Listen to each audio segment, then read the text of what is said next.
I think that Israeli society, it's a lunatic society. Netanyahu made the point in his UN speech. He says, everybody blames me for not wanting a Palestinian state. There are 120 members of the Knesset. Do you know how many support the Palestinian state? He said, correctly, 9. Over 90% agree with me. The problem is not me.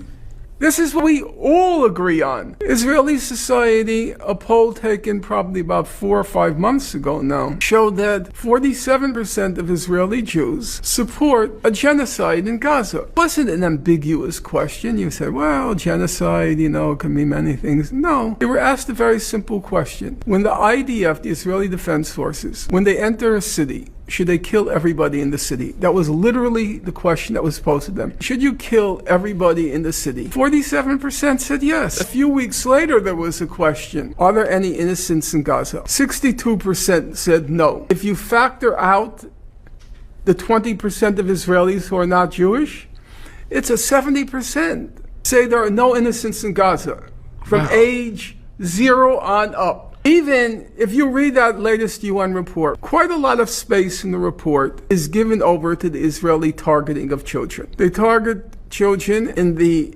head and in the chest, the skull and in the chest. The report says they target, I'm using the words, they target toddlers.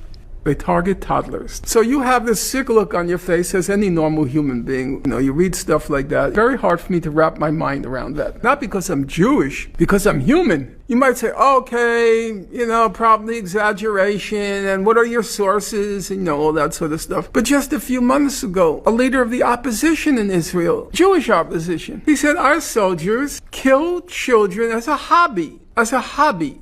You get it? It's not a state project. The genocide is a national project.